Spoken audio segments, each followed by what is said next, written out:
y online. Estamos muy contentos aquí en Canadá, en esta región de Ontario, especialmente en este hermoso hotel que es una de las son emblemas de esta ciudad de Niagara-on-the-Lake. Y estamos muy emocionados de que la Virgencita escogió este lugar para dar esta charla para todos ustedes. Les voy a dar la cordial bienvenida a nuestro amigo y hermano Luis Román. Nos va a dar una charla fantástica. Ayer tuvimos la oportunidad de recibir esta charla en inglés, increíble. Muy emocionado de que ustedes ahora la puedan compartir y escuchar en español. Entonces, démosle la bienvenida a Luis. Muchas gracias por estar acá. Gracias, muy buenas noches.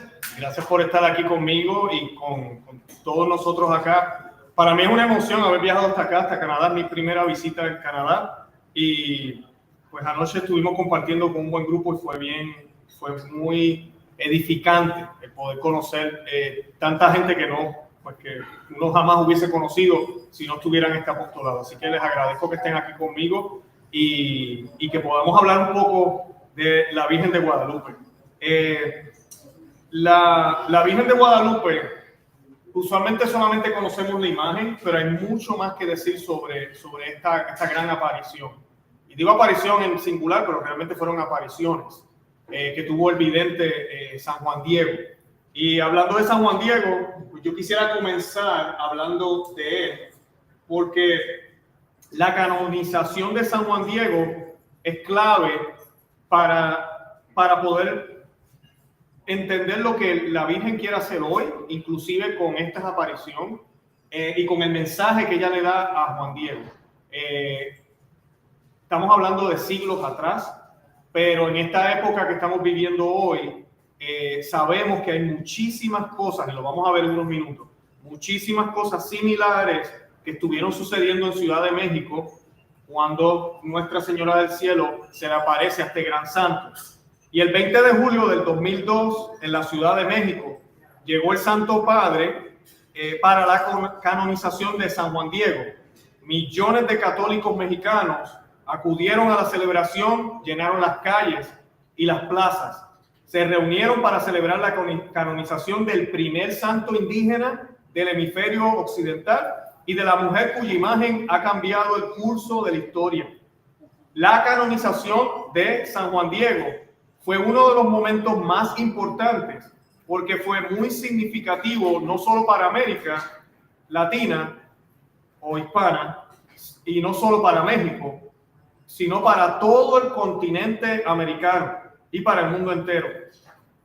San Juan Diego es un modelo para seguir para todos los mexicanos. Es un hispano, ¿verdad? Es un hombre, un ser humano, es un mexicano, un hombre de verdad, un hombre de carácter, un hombre humilde, un hombre de fe, un hombre de oración, un hombre que siempre estuvo dispuesto a morir por sí mismo para que Cristo reinara en su corazón. La canonización de San Juan Diego es muy significativa, porque si la aparición de Nuestra Señora de Guadalupe no es auténtica, no hay San Juan Diego. Entonces, como parte de todo ese proceso de revisión de la vida de Juan Diego, hay que validar, autentificar la aparición de Nuestra Señora de Guadalupe. Por eso, la canonización de este gran santo fue muy significativa. Lo que voy a leer ahora está en el portal de la Santa Sede y nos habla un poco de Juan Diego. La pregunta que algunos se llegaron a hacer en el 2002, cuando el Papa Juan Pablo II quiso canonizar o canonizó a Juan Diego, era si realmente este gran santo existió. Siempre han habido ataques contra la Virgen de Guadalupe, ha habido ataques contra la historia que hay detrás de estas apariciones, y la Iglesia en México incluso ha sido muy atacada. Hay personas y hay libros y hay estudios incluso tratando de decir que todo lo que vamos a hablar hoy aquí es invento de la Iglesia Católica, que es falso, que no es cierto, que San Juan Diego nunca existió. Pues en el portal de la internet de la Santa Sede nos dice lo siguiente. Ellos citan también otros documentos, Pero dice lo siguiente: el beato Juan Diego, 90, vuestra santidad llamó el confidente de la dulce señora del Tepeyac. Según una tradición bien documentada, nació en 1474 en Cuatitlán, entonces reino de Texcoco, perteneciente a la etnia de los Chichimeques. Se llamaba Cauta, es indígena, es Cautlaucín, ese era el nombre de él. Significa águila que habla, o el que habla con un águila.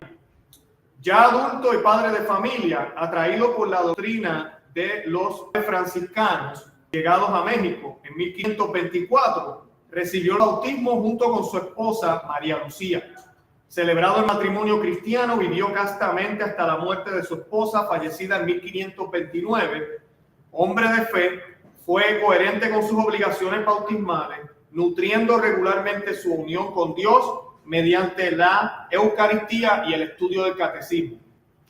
Ya adulto y padre de familia, atraído por la doctrina de los padres, como ya mencioné, pues nada, vivió la fe cristiana, disculpen. El 9 de diciembre de 1531, mientras este santo se dirigía a pie a Tlatelolco, en un lugar denominado Tepeyac, tuvo una aparición de la Santísima Virgen María. O sea que San Juan Diego, o Juan Diego, ya era católico cuando la Virgen María se le presenta. No es que él se convierte, no es que se le apareció la Virgen al indio y el indio entonces dijo: quiero ser católico, quiero ser cristiano, quiero seguir al Señor. Ya él conocía la fe cristiana. Ella se le presentó como la perfecta, siempre virgen, Santa María, Madre del verdadero Dios. La Virgen le encargó que en su nombre pidiese al obispo capitalino, el franciscano Juan de Zumárraga, la construcción de una iglesia en el lugar de la aparición. Y como el obispo no aceptase la idea, la Virgen le pidió que insistiese. Al día siguiente, domingo, Juan Diego volvió a encontrar al prelado, quien lo examinó en la doctrina cristiana y le pidió pruebas objetivas en confirmación del prodigio. El 12 de diciembre, un martes, mientras el beato se dirigía de nuevo a la ciudad, la Virgen se le volvió a presentar y le consoló, invitándole a subir hasta la cima de la colina del Tepeyac para recoger flores y traérselas a ella. No obstante la fría estación invernal y la aridez del lugar, Juan Diego encontró unas flores muy hermosas. Una vez recogidas, las colocó en su tilma y se las llevó a la Virgen, que le mandó presentarlas al señor obispo como prueba de veracidad. Una vez ante el obispo, el beato abrió su tilma y dejó caer las flores, mientras en el tejido apareció inexplicablemente impresa la imagen de la Santísima Virgen María, la Virgen de Guadalupe, que desde aquel momento se convirtió en el corazón espiritual de la Iglesia de México. El beato, movido por una tierna y profunda devoción a la Madre de Dios, dejó los suyos, la casa, los bienes y su tierra, y con el permiso del obispo pasó a vivir en una pobre casa junto al templo de la Señora del Cielo. Cabe mencionar, y creo que lo mencioné ahorita, pero no lo recalqué, él enviuda 2 años antes de las apariciones, o sea que ya no está con su esposa. Para aclarar eso, por si acaso, no es que él abandonó a su esposa. Y con el permiso del obispo, él pudo vivir en una casa junto al templo de la Señora del Cielo. Su preocupación era la limpieza de la capilla y la acogida de los peregrinos que visitaban el pequeño oratorio, hoy transformado en este grandioso templo, símbolo elocuente de la devoción mariana de los mexicanos a la Virgen de Guadalupe. Si ustedes van allá a la Basílica en México, yo he tenido el privilegio, gracias a Dios, de estar allá 2 veces, y es bien interesante porque uno espera solo ver pues la basílica y pues la tilma y una iglesia y se acabó. Pero realmente no es eso nada más. Tenemos dónde vivió Juan Diego, tenemos el cerro del Tepeyac, exactamente por donde él caminó, donde aparece la Virgen. Tenemos la iglesia antigua, tenemos la iglesia nueva, que le llamamos nueva, pero no es tan nueva ya. Estamos hablando de todo un lugar donde uno puede estar todo el día. meditando y pidiéndole a la Virgen que nos ayude a acercarnos más a Cristo. El espíritu de pobreza y de vida humilde de Juan Diego recorrió el camino de la santidad, dedicando mucho de su tiempo a la oración, a la contemplación y a la penitencia. Dócil a la autoridad eclesiástica, 3 veces por semana recibía la Eucaristía, 3 veces.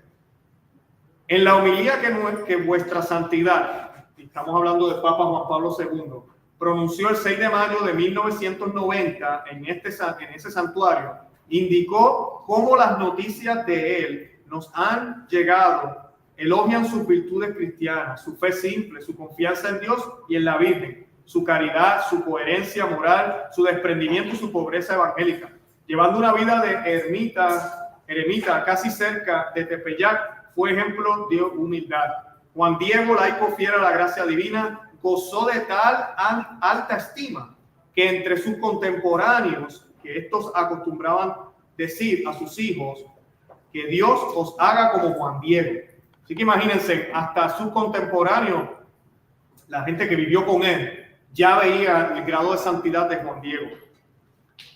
Circundando de una sólida fama de santidad, murió en 1548. Su memoria, siempre unida al hecho de la aparición de la Virgen de Guadalupe, ha atravesado los siglos, alcanzando la entera América, Europa y Asia. El 9 de abril de 1990, vuestra santidad fue promulgado en Roma el decreto de Vitae Sanctitate et de cultu ad immemorabili tempore servo Dei Ioanni Didaco praestito. El 6 de mayo sucesivo, en esa basílica, el Papa presidió la solemne celebración en honor a Juan Diego, decorado con el título de beato. Precisamente en aquellos días, en esa misma arquidiócesis de Ciudad de México, tuvo lugar un milagro por intercesión de Juan Diego. Con él se abrió la puerta que ha conducido a esta celebración que el pueblo mexicano y toda la iglesia viven en la alegría y la gratitud al Señor y a María por haber puesto en vuestro camino al beato Juan Diego, que según las palabras del Papa representa a todos los indígenas que reconocieron el Evangelio de Jesús. Beatísimo Padre, la canonización de Juan Diego es un don extraordinario, no solo para la iglesia en México, sino para el pueblo de Dios. Y el texto que se encuentra, y esto es otro, ahorita voy a estar dando más detalles, pero hoy vamos a estar hablando del Nicán Mocoa, pero también hay otros dos Nicán que nos hablan detalles de la vida de San Juan Diego, de qué sucedió luego de las apariciones de la Santísima Virgen María. Y el Nicán Motecpana dice lo siguiente sobre Juan Diego. Dice: según se dice, este pobre indio se quedó desde entonces en la bendita casa de la Santa Señora del Cielo y se daba a barrer el templo, su patio y su entrada. Estando ya en su santa casa, la purísima y celestial Señora de Guadalupe, son incontables los milagros que ha hecho para beneficiar a estos naturales y a los españoles, y en suma a todas las gentes que la han invocado y seguido. A Juan Diego, por haberse entregado enteramente a su ama, la Señora del Cielo, le afligía mucho que estuvieran tan distantes su casa y su pueblo para servirle diariamente y hacer el barrido, por lo cual suplicó al señor obispo poder estar en cualquier parte que fuera junto a las paredes del templo y servirle. El obispo accedió a su petición y le dio una casita junto al templo de la Señora del Cielo porque le quería mucho. El obispo le tenía muchísimo cariño a Juan Diego. Inmediatamente se cambió y abandonó su pueblo, partió dejando su casa y su tierra a su tío Juan Bernardino. A diario se ocupaba de cosas espirituales y barría el templo. Se postraba delante de la Señora del Cielo y la invocaba con fervor. Frecuentemente se confesaba, comulgaba, ayunaba, hacía penitencia, se disciplinaba, se ceñía cilicio de malla, se escondía en la sombra para poder entregarse a solas a la oración y estar invocando a la Señora del Cielo. Así que era un gran santo, un hombre que podríamos decir casi prácticamente un religioso, luego de las apariciones de Nuestra Señora del Cielo. El mismo documento nos dice que él era viudo en 1529 a los 55 años, 2 años antes de que le apareciera la Inmaculada. Su mujer muere, que se llamaba María Lucía. Ambos vivieron castamente. Escuchen bien esto, antes de las apariciones ya ellos vivían castamente. Su mujer murió virgen, él también vivió virgen, nunca conoció mujer, porque oyeron cierta vez, escuchen esto, porque oyeron cierta vez la predicación de Fray Toribio de Motolinia, uno de los 12 frailes franciscanos que habían llegado poco antes, y hablaron sobre la castidad y dijeron que la castidad era muy grata a Dios y a su Santísima Madre, que cuando pedía y rogaba a la Señora del Cielo, todo se le concedía, y que a los castos que a ella se encomendaban, les conseguía cuanto era su deseo, su llanto y su tristeza. Así que ese era Juan Diego antes de las apariciones. Viendo su tío Juan Bernardino que aquel servía muy bien a nuestro Señor y a su preciosa madre, quería seguirle para estar ambos juntos. Pero Juan Diego no accedió. Le dijo que convenía que se estuviera en su casa para conservar las casas y tierras que sus padres y abuelos les dejaron, porque así había dispuesto la Señora del Cielo que él solo estuviera. En 1544 hubo una peste y murió Juan Bernardino a los 86 años, especialmente asistido por la Virgen. Fue enterrado en el templo del Tepeyac. Después de 16 años de allí servir, Juan Diego a la Señora del Cielo murió en el año 1548, a la sazón que murió el señor obispo Zumárraga. A su tiempo le consoló mucho a la Señora del Cielo, quien le vio y le dijo que ya era hora de que se fuese a conseguir y gozar en el cielo cuanto le había prometido. También fue sepultado en el templo, andaba en los 74 años. La Purísima con su precioso Hijo llevó su alma donde disfrutará de la gloria celestial. Eso es lo que dice el Nicán, Nicán Motecpana, sobre Juan Diego. Y estos son documentos escritos por los mismos nativos en la época y en los años venideros después de todos los sucesos. Ahora, yo quisiera hablarles, antes de seguir hablando de la aparición, voy a hablarles un poquitito de qué pasó antes de que esto sucediera, antes de que esta gran aparición, este gran milagro que convirtió a toda América en cristianos, católicos. Antes de que esto sucediera, pues la situación era muy distinta en México y en América.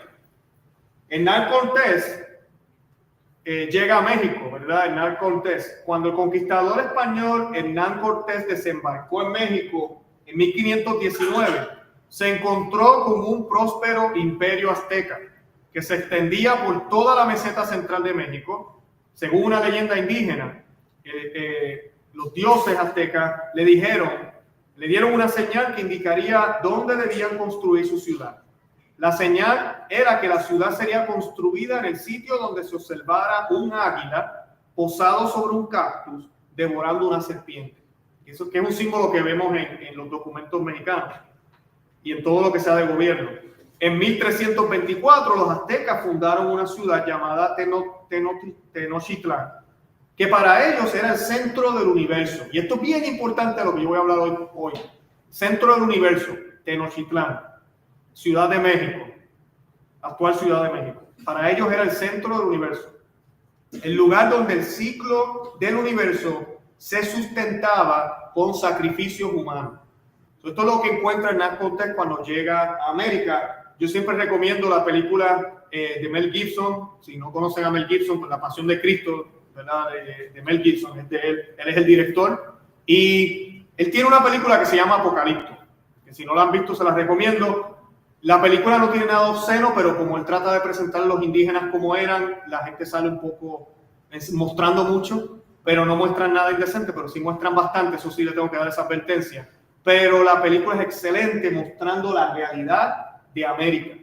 América estaba sucumbido a demonios, estaba sucumbido a agentes que tenían sometido a la inteligencia humana, que es capaz de grandes cosas, a llegar al punto de sacrificar bebés, adultos de todo tipo para estos dioses. A ese punto estaba México y parte de América también.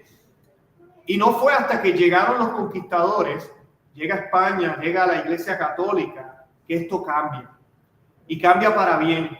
Por eso tenemos que tener mucho cuidado cuando a veces se nos atacan y nos quieren decir que tenemos que pedir disculpas ahora. Se le está pidiendo desde México, inclusive la presidenta de México actualmente le está pidiendo a España que se tiene que disculpar por lo que hicieron.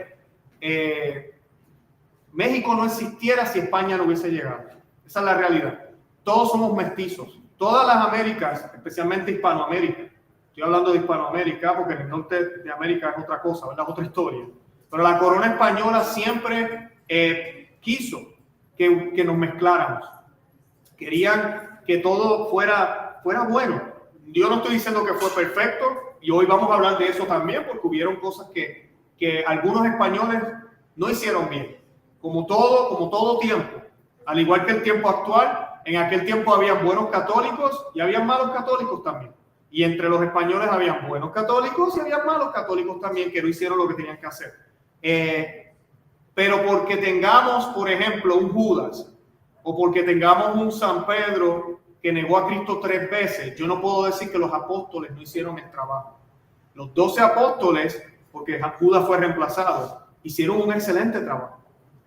Fueron los que llevaron la cristiandad en el primer siglo y no tuviéramos la fe cristiana si no fuera por ellos. Pero sí, uno de ellos negó a Cristo 3 veces, se arrepintió y murió como mártir, gran santo, primer papa de la Iglesia Católica. Judas lamentablemente terminó cometiendo suicidio, pero sí hicieron como tal, el grupo de los apóstoles hizo su trabajo. Yo no puedo decir que Cristo se equivocó con los apóstoles por las cosas malas que pasaron entre ellos. Lo mismo sucede con la conquista de América, con la evangelización de América, que fue llevada allá por la Iglesia Católica. Yo no puedo decir que fue mala. Yo que soy puertorriqueño lo digo con mucho orgullo, lo he dicho muchísimas veces en mi apostolado. Bendito sea el momento en que llegaron los españoles a mi país. Bendito sea Dios por eso. No porque eran españoles, no porque tenían una tecnología más avanzada que la que había en mi isla. No, porque trajeron a Jesús, porque trajeron a Cristo. Por eso es que yo estoy contento de que ellos hayan llegado a mi país. Mi país tal vez podría ser un país musulmán. América podría estar tal vez rendida a otras cosas, pero no. Se fundó con raíces cristianas y de eso debemos estar orgullosos y no permitir que por las mentiras negras que se abran hoy se quiten grandes verdades que sucedieron en América. Así que Hernán Cortés llega a una América que está sucumbida en todo esto. ¿Y qué hace Hernán Cortés? El Imperio Azteca, estamos hablando de millones y millones, estamos hablando más de 10, 12 millones de indígenas. Hernán Cortés lo que hizo fue que formó una alianza militar con tribus nativas opuestas a los aztecas. Y muchos preguntarán, ¿pero cómo es posible? Las tribus estaban peleadas, no que en América todo era bonito. No era bonito. A los aztecas dominaban a las otras tribus, eran los más poderosos y ellos comenzaban a darse cuenta que no podían seguir matando a su propia gente para poder sacrificarle a sus dioses.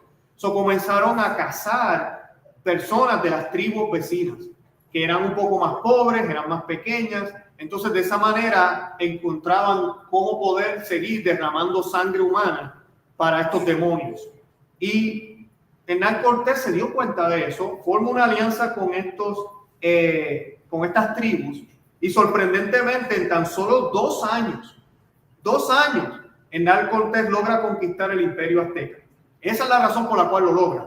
No es que los españoles eran magníficos peleadores, eran muy pocos en número, pero lo lograron de esa manera. Los españoles comenzaron a construir una nueva capital utilizando materiales de la recientemente destruida Tenochtitlán o la actual Ciudad de México.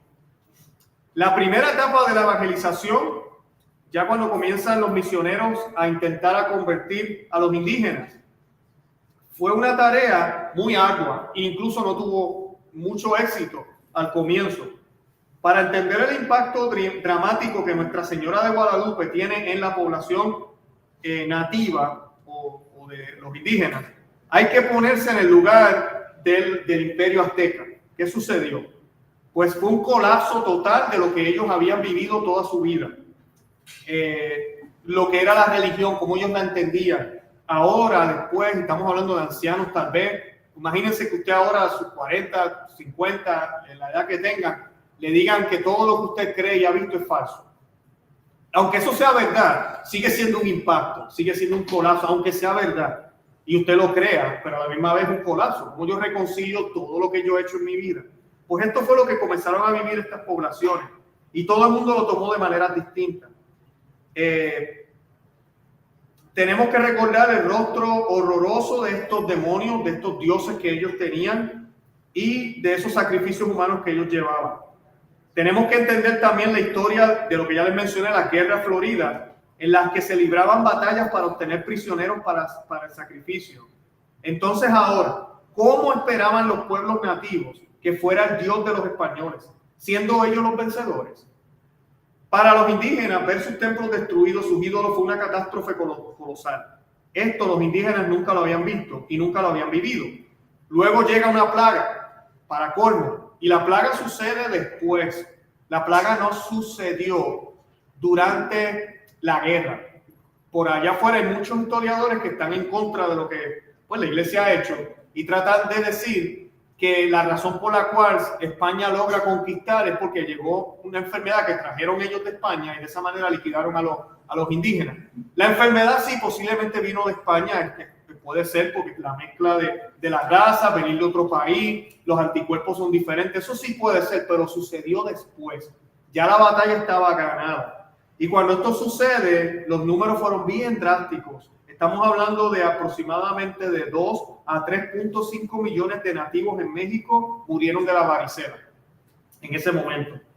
La mitad de la población indígena muere a causa de la peste. Los indígenas estaban realmente en una catástrofe, que los ancianos de aquel tiempo, los sabios, habían dicho y creían que el mundo se iba a acabar. Eso era lo que pensaban los indígenas.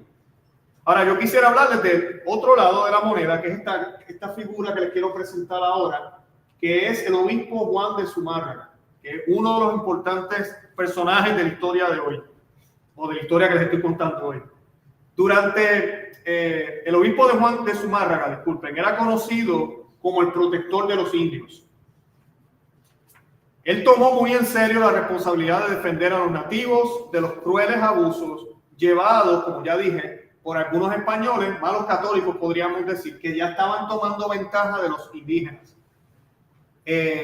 Su valiente postura conduce al menos a un intento de asesinato por parte de miembros corruptos de la primera audiencia, o sea que lo trataron de matar, o corte real en la Nueva España.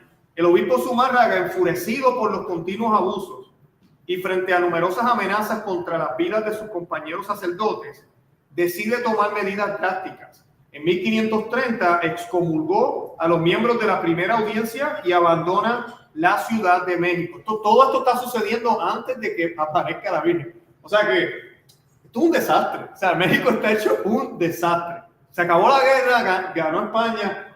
Es un desastre, un desastre.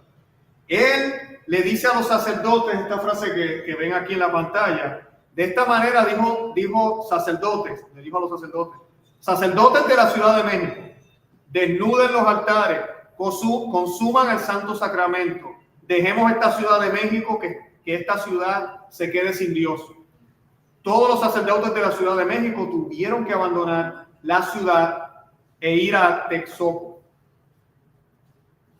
Una cosa que él sí dijo también fue, si Dios no interviene, si el cielo no interviene, no hay salvación para la Ciudad de México. Esas fueron las palabras de él, sin saber que ya iba a haber una intervención del cielo. Pero esas fueron las palabras del obispo. Esta es la situación por la que vivían y era verdaderamente terrible y escalofriante.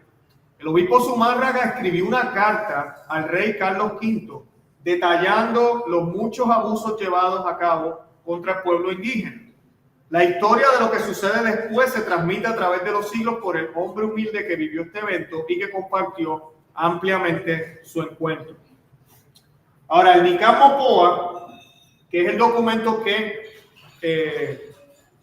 nos relata la historia que conocemos ahora de las apariciones, es un antiguo documento escrito en el siglo XVI por el erudito indígena Antonio Valeriano. El Nicán Mopoa significa, la palabra Nicán Mopoa significa aquí, Nicán, y Mopoa se cuenta. O sea, aquí se cuenta, eso es lo que significa. Es una frase muy frecuente en los textos antiguos. Se puede decir que está en el Nahuatl clásico, que es el idioma que hablaban los nativos. El que escribió eso mejor dicho, conocía muy bien la lengua. Y lo bonito de este documento, los que conocen de la lengua dicen que es como poético. Fue escrito de una manera muy como la Biblia, Santa Biblia. Ateos y personas que no creen en Dios, cuando ven la Biblia y leen la Biblia, la manera en que está escrita muchos de sus libros, lo dicen. Es una obra de arte, es una literatura muy bien escrita. El Nican Mopoa relata la historia de Juan Diego. Como ya dijimos, Juan Diego era un católico, converso y viudo. Su nombre indígena era Cuatlatuacín, que significa águila, que habla de cosas divinas. Y pues él era el que maravillosamente tuvo estas apariciones que ya vamos a hablar. Ahora, los otros 3 documentos que narran parte de los eventos también son 3 Nicans. El primero, como ya mencioné, es el Nican Mopoa, que narra las 5 apariciones de la Virgen de Guadalupe a San Juan Diego y a su tío Juan Bernardino, así como el encuentro del vidente del Tepeyac con el obispo Fray de Zumárraga, quien fue testigo de la aparición en la tilma. El Nican Motecpana, que fue el que yo cité al principio de la charla hoy, aporta algunas fechas que no están en el primer documento, como la de la muerte del tío Juan Bernardino y la de San Juan Diego. También establece una relación entre la Virgen de Guadalupe y la Virgen de los Remedios, puntualizando de que se trata de la misma Virgen María bajo diferentes advocaciones. Narra la historia del manantial que se encuentra en la iglesia del Pocito, que la iglesia del Pocito, allí en la Basílica de la Virgen de Guadalupe, también brotó un pozo de agua, como en Lourdes y en otras apariciones la Virgen siempre hace esta señal, y pues nos habla más detalles de esto, del Pocito, y finalmente relata algunos de los primeros milagros atribuidos a la imagen del Tepeyac.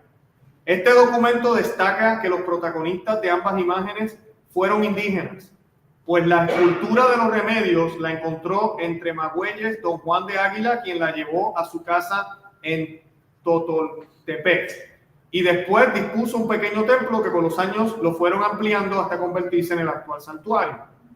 El tercer Nican, llamado Tlantica, también aborda la historia de las 2 advocaciones y recuerda que la de los Remedios acompañó a los españoles desde Cuba hasta la batalla de la Noche Triste, cuando fue escondida para evitar que cayera en manos de los indios, y puntualiza: salve María Purísima, que tú sola has destruido todas las idolatrías y falsas creencias. Estos 3 documentos son los pilares del estudio sobre la Virgen de Guadalupe, y a ellos se suman otros, como las informaciones jurídicas de 1666, que recoge testimonios sobre la existencia y fama de santidad de San Juan Diego. Cuando el Papa Juan Pablo II lo canonizó, ya yo mencionaba, muchas personas pensaban o decían que Juan Diego nunca había existido. Como ven, hay pruebas, muchísimos documentos escritos por distintas personas, diferentes años, que nos dan fe de que sí existió. Y sabemos que existió. El 9 de diciembre de 1531, Juan Diego camina por el lado occidental del Tepeyac en su camino hacia el catecismo en una misión franciscana al norte de la Ciudad de México. A punto de celebrar el solsticio de invierno, ve la transformación de todo este cerro del Tepeyac, que de por sí era un cerro rocoso, polvoriento, salado, signo de muerte, donde no crecía la vida. Ahora está lleno de vida divina, y en todo esto se hace silencio. Se hace silencio para escuchar a la Santísima Virgen María. Y ahorita yo les voy a dar un poquitito de detalles de esto, de qué pasa, cuál es la conversación que dice la Santísima Virgen María y qué mensaje le da.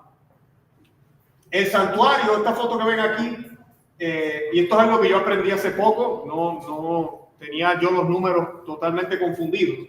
Yo pensaba que Fátima era el lugar más visitado, o Lourdes, tal vez Medjugorje ahora, ¿verdad? Pero no, el santuario más visitado del mundo, mariano, el santuario mariano más visitado del mundo, es la Basílica de Nuestra Señora de Guadalupe, el santuario de Nuestra Santísima Madre en México. Y en lo que ven en la foto está la iglesia nueva, como digo yo, es la que se ve de verde aquí en la izquierda, pero las otras que ven al lado, una es la iglesia, la catedral donde estuvo también la tilma, y tenemos también la casa y todo lo que mencioné al principio.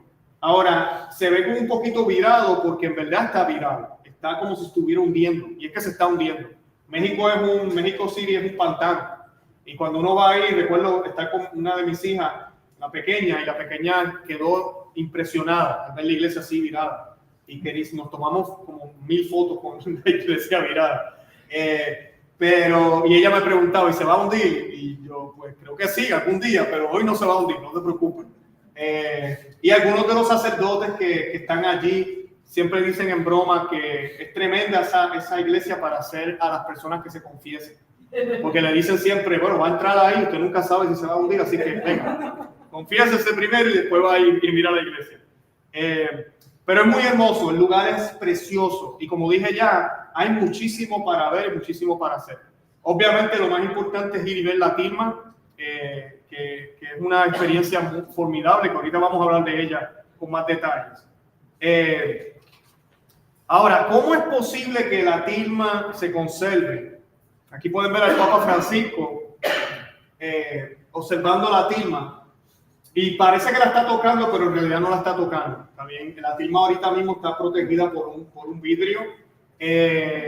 Pero la pregunta siempre es, una tela como esta, después de tantos siglos, ¿cómo es posible que se vea como si fuera de ayer?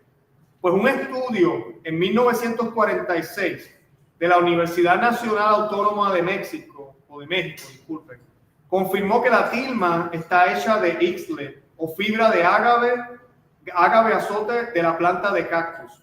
Y este es muy higroscópico. Es un material que es muy fácil de dañar porque absorbe mucha humedad. O sea que el material realmente no nos da la respuesta de por qué todavía se conserva. Quienes manejan fibras de ágave saben que no es un material durable. Ya en el siglo XVI se sorprendieron a lo largo de los casi 500 años que tenemos esta imagen con nosotros. Siempre ha habido asombro, siglo tras siglo, siguen asombrados de que se mantenga. Así que es realmente inexplicable que una tilma hecha de fibra de ágave dure tanto tiempo. Primero que todo, por el ataque de los insectos, y por otro lado, porque el ambiente de la Basílica de Guadalupe es un ambiente extremadamente húmedo y salino. Honestamente, mi opinión es la siguiente. Nosotros somos católicos, tenemos fe, claro que sí, y no debemos dudar ni estar cuestionando las cosas. Pero, definitivamente, examinar los milagros de una manera científica y buscar una explicación en el mundo natural de qué es lo que todo el mundo tiende a hacer, porque no tienen fe, ¿verdad? Y quieren hacer, nos ayuda incluso a descubrir cosas bastante milagrosas que se pueden responder desde la experiencia ordinaria. O sea que el hacer las investigaciones no es un paso de falta de fe, al contrario, nos puede ayudar incluso a darnos cuenta cuán milagroso es el material que se está investigando. En el siglo XVIII, un científico llamado Dr. Bartolacci encargó la creación de 2 obras similares a la imagen de Guadalupe. Estas pinturas también fueron creadas sobre tela de ágave y se colocaron en lugares alrededor de la Basílica de Guadalupe.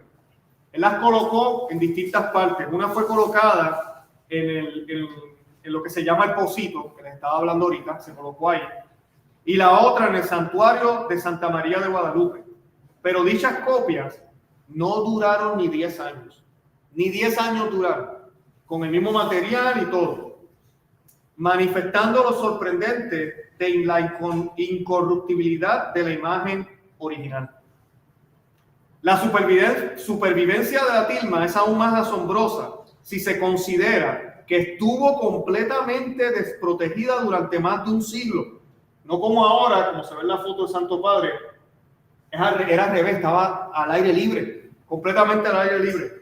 El clima era terrible, la historia nos dice que el agua inundó la ciudad y llegó hasta el altar dentro de la ermita. La Virgen de Guadalupe ha soportado la humedad, ha soportado las velas, el humo de las velas, ha soportado a tanta gente que la tocaba con sus manos y la tocaba con los rosarios y con las imágenes. Y como ya vimos, hasta ha soportado el agua. La llevaban en procesión en el exterior, el sol, el viento, tal vez la lluvia. Ahí sigue, ahí todavía está, ha perdurado. Así que todo esto también nos deja perplejos y no hay realmente una explicación. Ahora, el poder pintar en la tilma, en este tipo de tela, es prácticamente imposible.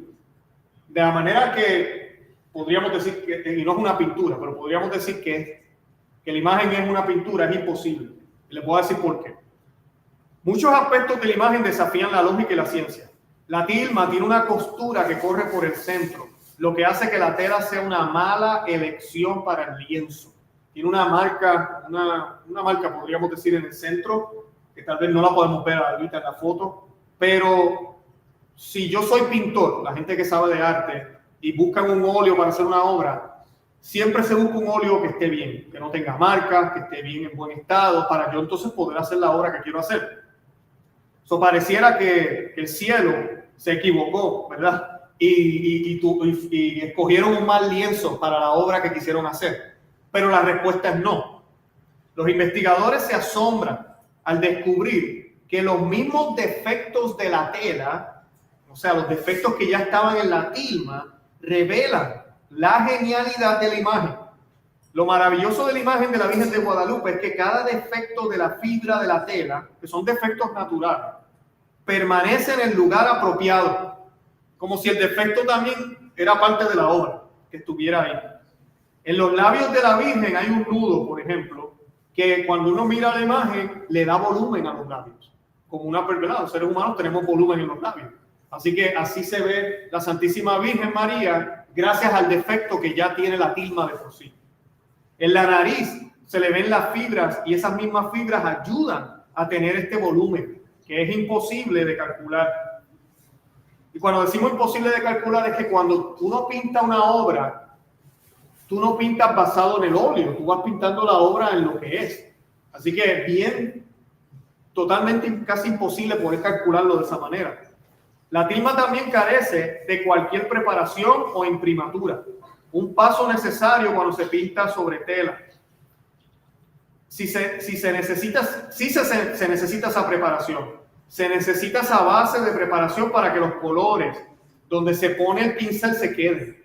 Yo tengo una amiga que realiza iconos y es en madera, no es tela.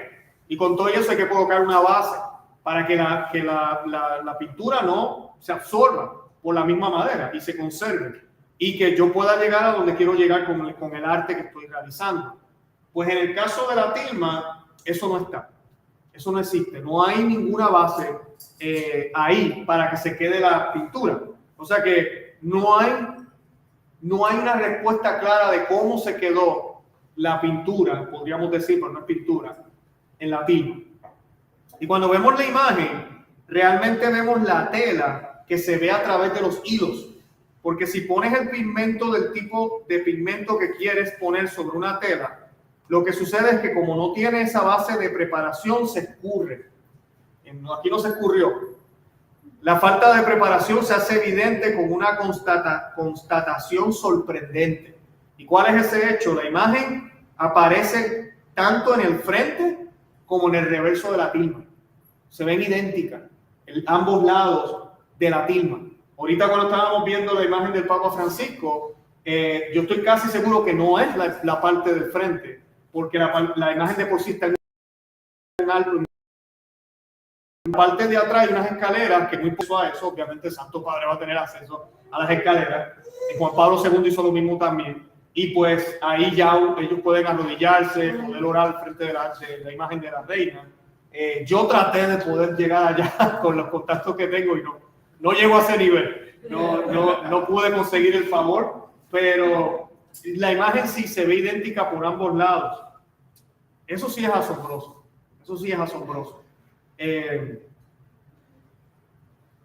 La misma imagen que vemos en el frente está en la parte de atrás, como si la imagen hubiera pasado por detrás o se hubiese impreso de alguna manera en ambos lados simultáneamente. Vamos a suponer que usted pinta, ¿verdad? Y usted dice, tengo un pedazo de tela, la quiero pintar por ambos lados. Que quede realmente idéntica, tendría que tener usted una fotocopiadora. Creo que no hay duda de que la tilma tiene 500 años, así que no hay copias aquí. Esto fue hecho, si creemos que fue mano de hombre, pues fue hecho a mano. Que sabemos que no hay mano de hombre, pero vamos a suponer que fue mano de hombre. Fue hecho a mano. Ni Da Vinci, ni Michelangelo, y podemos mencionar todos los pintores que acabamos de mencionar, tienen el talento para replicar una copia exactamente 100% igual. Tan igual que, como dice aquí, los estudiosos cuando la ven y pueden escanear la imagen y hacer estos estudios 3D, se dan cuenta que es exactamente la misma. Es como si hubiese traspasado la tilma, como si la Santísima Virgen hubiese pasado a través de ella y se quedó impregnado el retrato de ella. Y hablando de la ciencia, se me olvidó mencionar una frase. La ciencia no nos va a decir que esta obra es de Dios, pero sí nos puede decir que no es obra del hombre. Eso sí nos lo está diciendo la ciencia, por lo que acabo de decir. No nos va a decir, oh sí, es tu Dios, pero también nos está diciendo, no sé cómo lo hicieron. ¿Está bien? Así que eso es lo bueno de estos datos científicos. Ese es el uso que le podemos dar. En la parte de atrás hay unos detalles que sorprenden. Que, por ejemplo, la Virgen tiene un medallón en el cuello. Y la imagen del cuello, ¿verdad? Cuando un pintor va a colocar, por ejemplo, un medallón o algún tipo de pieza de ropa, por ejemplo, van a pintar a la Virgen María, hay ciertas cosas que el pintor hace primero. Por ejemplo, él haría el cuello primero, lo pintaría y luego pintaría la medalla. Si él hace eso, es imposible que la medalla se vea por ambos lados. Pues en este caso, cuando uno voltea, la medalla se ve por ambos lados. Lo que tiene aquí en el cuello se ve por ambos lados. O sea que quien haya pintado esta imagen no pintó el cuello ni primero ni después. Fue al mismo tiempo, básicamente, junto con la medalla. ¿Está bien? Lo cual requeriría una destreza extremadamente avanzada que no existe, que nadie puede tener de esa manera. Cuando se ve la imagen con grandes extensiones, el color se ve como si estuviera directamente impregnado en las fibras. No se ven marcas de pincel, no hay pincel, tú no ves pincelada. Por más buen pintor que tú seas, y miren que hay buenos pintores, aquí tenemos muchos cuadros muy bonitos aquí, si usted se acerca mucho a la pintura o utiliza una lupa, va a haber siempre pincel. Va a haber algún tipo de cosa que usted va a decir, mira, para la derecha, para la izquierda, algo va a haber. No hay ni la mínima evidencia de pincel. Entonces todo esto parece indicar que todo el color, toda la imagen se hizo a la vez y en ambos lados al mismo tiempo. Si tú vas a la basílica y ves la imagen de la Virgen, ves esos colores como llegan, los colores vibrantes, todavía después de 500 años. ¿Qué haces con un cuadro? Usualmente le pones barniz protector después que terminas de hacer la obra. Igual la amiga mía que hace icono, ella hace lo mismo, termina de hacer el icono, le coloca un barniz encima para proteger la pintura. Lo sorprendente es que la imagen de la Virgen no tiene barniz protector, nada, absolutamente nada. No tiene base de preparación como tal tampoco. Y prueba de esto, por ejemplo, es en 1795, un accidente casi destruye la tilma. Este accidente sucedió cuando un trabajador que limpiaba la vitrina derramó ácido nítrico sobre la imagen. En las imágenes, aquí no se puede ver mucho en esta foto, pero siempre en el lado izquierdo, bueno, derecho de nosotros, estamos mirando la imagen de frente, se ve una raya que la gente a veces no sabe qué es eso, piensan que tal vez es parte de la tilma, pero esa marca que se ve es donde se derramó el ácido nítrico. El ácido incluso debió haber llegado donde está la imagen de la Virgen, y se ve inclusive en la parte de arriba, pero nada toca toda la parte donde está la imagen de nuestra Santísima Madre. No lo toca milagrosamente, pero sí la marca del ácido se llegó a quedar ahí. Y eso pues también prueba, muchos dirán, eso es coincidencia, buena suerte, estuvo ahí la iglesia, ¿verdad? Derramaron el ácido, no cayó nada encima de donde está la imagen. Yo lo dudo honestamente y es demasiado obvio cómo se ve que los rayos incluso pareciera que apartan el ácido para que no dañe el retrato de Nuestra Señora. Los ojos también tienen varios detalles. Yo sí tengo que darle una advertencia a ustedes y es que, bueno, aquí en la foto tal vez se ve un poquito del ácido nítrico, aquí en esta partecita por aquí. Puede ver una mancha ahí un poquitito, se ve un poco ahí en la foto, eso es lo del accidente. Así que cuando compren una réplica, observen eso. En la iglesia, aquí en la catedral de ustedes, pues la réplica que tienen allí es bastante buena. Yo se lo dije al padre, tiene la marca del ácido nítrico. Él no sabía la historia, yo le conté y le dije, Sam, eso no estaba ahí originalmente. Y él, wow. Eso es algo que debe estar, es bueno que esté ahí, nos recuerda lo frágil que puede ser, pero también la voluntad de Dios que quiere que todavía esté con nosotros. Ahora, en los ojos, que son diminutos, son pequeños en la imagen, se han hecho varios estudios. El señor José Aste Tosman, un ingeniero peruano y experto en procesamiento digital de imágenes, a finales de los años 70 comenzó a aplicar sus estudios en la tilma. Y fue un trabajo de muchos años. Y lo que descubre es que se ven 13 personas reflejadas en los ojos, o en las córneas, en el ojo de Nuestra Señora de Guadalupe. En el ojo humano, la córnea refleja la imagen que tenemos frente a nosotros. Ambos ojos mostrarán la misma imagen, pero de diferente tamaño. Es un efecto que solo nuestro cuerpo humano puede hacer. Este fenómeno es precisamente lo que el doctor Tosman encontró al ampliar ambos ojos. Cada ojo contenía imágenes especulares de la misma escena. Esas son las figuras en las córneas. O sea que el fenómeno que solo se puede ver en los humanos, si esto fue pintado por alguien, esa persona pudo recrear muy bien el efecto que nosotros tenemos al mirar con ambos ojos, el izquierdo y el derecho, y cómo se refleja muy similar en ambos ojos. No de manera igual, pero similar. Así que eso fue reflejado en la imagen de Nuestra Señora. Eso es prácticamente imposible. Ahora, yo quisiera también aclarar algunas cosas sobre la imagen. Bueno, antes de ir aquí, se ha hablado, por ejemplo, de la temperatura. Se dice que se ha reportado que en ocasiones la tilma tiene una temperatura constante cercana al cuerpo humano de 36 grados Celsius.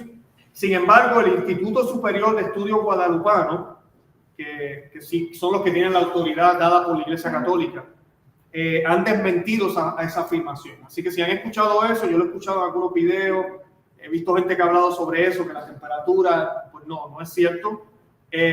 También los latidos en el vientre de la Virgen, hay ciertos relatos, historias, también ellos han desmentido eso, de que haya algún tipo de sonido o en el vientre de los latidos de Jesús o los latidos de Nuestra Santísima Madre en el pecho, nada, eso sí que no. Ahora, lo que sí es bastante impactante, si necesitáramos más, yo creo que lo que acabo de decir es suficiente. Yo creo que ya con esto ya puedo irme a la historia, ya, Luis, ok, está bien, esta imagen está espectacular. Pero hay algo más, hay mucho más, pero hoy voy a hablar un poquitito de las constelaciones y el planeta Júpiter, que se ve en el manto de Nuestra Señora en la imagen. Como dije ya, yo voy a decir algunas cosas hoy, hay muchísimo más que puedo hablar, muchísimas cosas, yo pudiera hablar por 2 horas más sobre distintos aspectos de la imagen. Yo voy a mencionar solo algunos hoy. En el caso de las constelaciones, hay algunos detalles que también se han descubierto, como que el manto de la Virgen tiene algunas constelaciones y se puede ver el planeta Júpiter. Además se dice que los astros que aparecen sobre el manto son un retrato fiel de cómo estaba el cielo del Valle de México en la fecha de su aparición en 1531. Entre ellos se ve la constelación de Libra, Escorpio, Sagitario, la Osa Mayor y otras. el doctor Juan Homero Hernández y el padre Mario Rojas Sánchez descubrieron en 1983 que las estrellas en la imagen sí corresponden exactamente a las constelaciones del cielo invernal del 12 de diciembre de 1531. O sea que se retrató el cielo en la imagen. Las estrellas solo aparecen en el manto de la imagen y no sobre la túnica. Más maravilloso es que las estrellas están localizadas en puntos importantes de la imagen. Por ejemplo, la constelación Corona Borealis, que significa corona del norte, representa una corona que aparecería justo en la frente de Nuestra Señora, justo aquí en la frente de ella en la imagen. Lo cual nos está diciendo que ella es la reina del cielo. La constelación de Virgo, que significa la pureza virginal, aparece sobre el área de su corazón, significando su corazón inmaculado y virginal. Y la constelación de Leo, el león, aparece sobre el vientre. El león representa a Jesucristo, que es el león de la tribu de Judá. Esto significa que Cristo Rey está presente en su seno. Y todavía hay más. Todo esto nos muestra la inteligencia divina y, por cierto, infinita que está detrás de esta producción milagrosa, porque eso es lo que es. Lo que es muy interesante es que las constelaciones aparecen como que se ven desde afuera de los cielos. En otras palabras, se ven a la inversa. Es como si tuviésemos una imagen de alguien que mira desde fuera del universo. Se trata de una foto del cielo y la tierra del mismo momento en que Juan Diego vio a la Virgen. O sea, lo que estamos diciendo es, si usted conoce las constelaciones o ve una foto de las constelaciones mirándola desde el patio de su casa, desde el suelo hacia los cielos, usted la ve de una forma. Pues esas constelaciones se ven exactamente igual aquí, pero a la inversa, como si las estuviéramos viendo desde por encima del cielo. Ahora, ¿quién está por encima del cielo? Solo Dios. Podríamos decir entonces que lo que estamos viendo aquí es el ojo de Dios, cómo observaba la aparición de la Santísima Madre de Dios, de Jesucristo, desde el cielo, y las constelaciones que en esa noche cubrían la Ciudad de México. Eso es exactamente lo que está plasmado en el manto de Nuestra Señora de Guadalupe. Así que yo creo que eso es impresionante, es impresionante.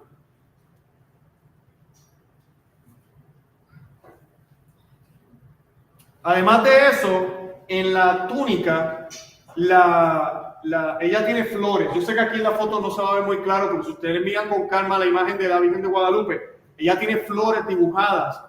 Yo no quiero decir tatuadas, porque esa palabra no se oye bien, pero como en pinceladas, no son pinceladas tampoco, pero están ahí, las flores están en la túnica.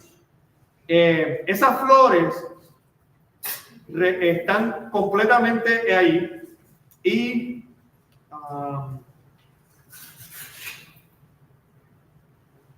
y cada una de esas flores en la túnica corresponden exactamente a los volcanes en México. México tiene una línea de volcanes y cuando miramos la longitud, la forma en que están localizadas, son exactamente eso.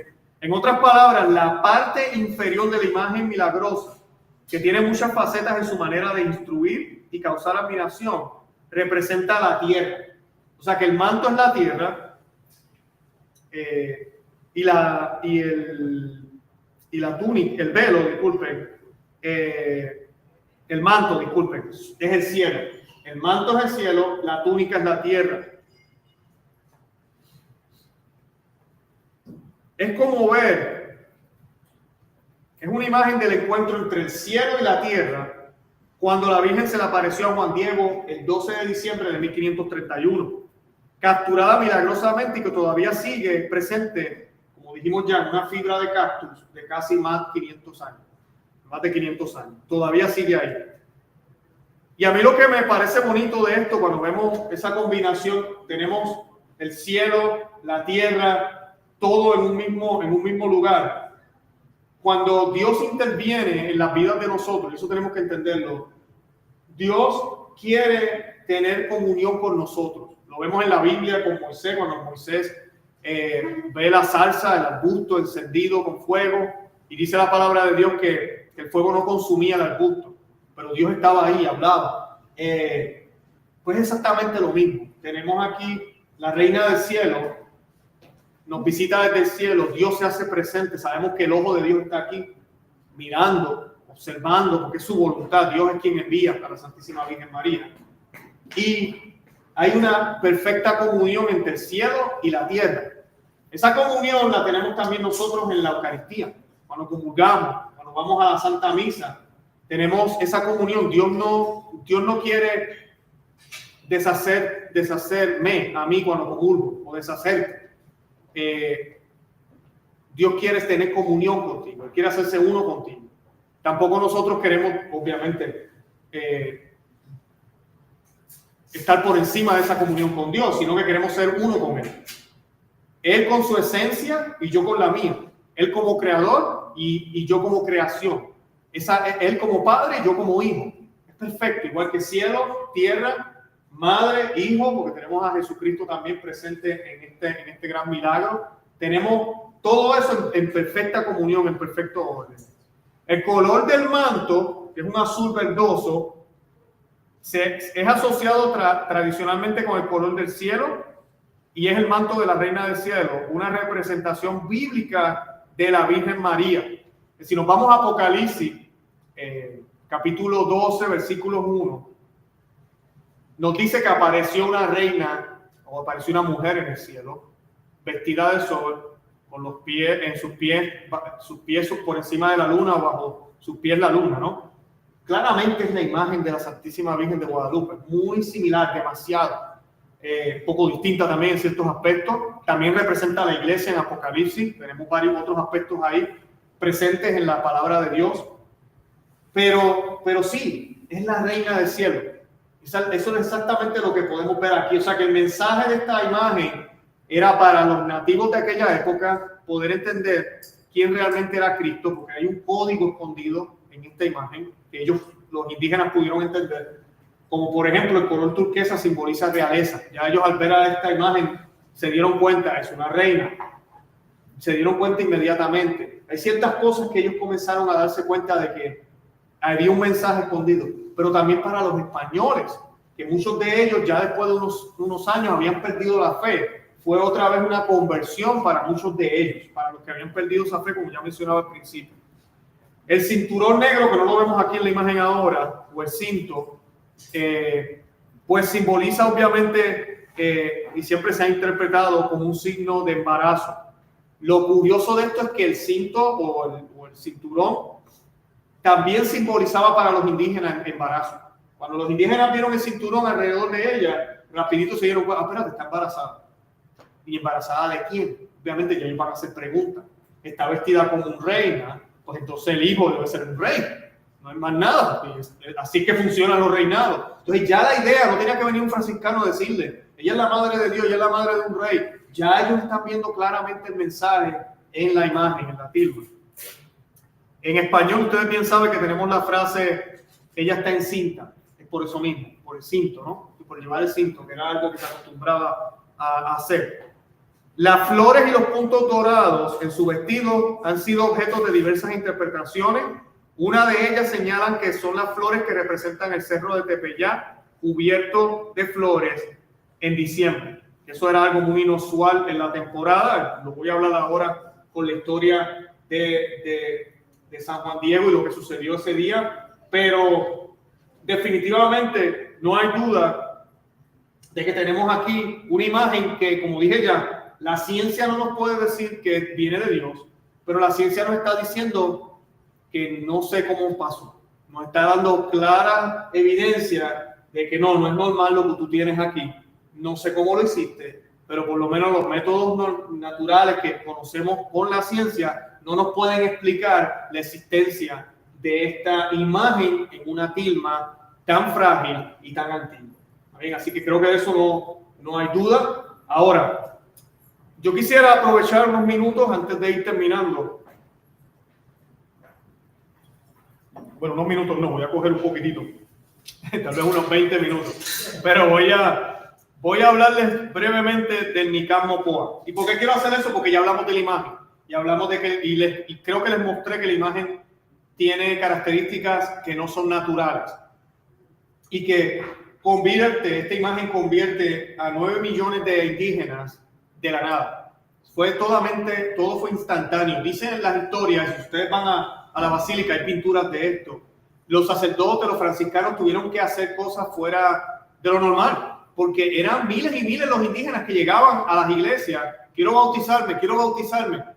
Ok, ¿cómo vamos a bautizar 60 personas hoy? ¿Cómo vamos a bautizar 100? ¿Qué hacemos? Tenían que llevárselos a los ríos, hacerlo en grupo. Todo lo hicieron muy bien, como tenían que hacerlo. La iglesia en eso no falló, pero tuvieron que hacer las cosas muy distintas porque era demasiado, era increíble cómo ellos querían conocer más de ella.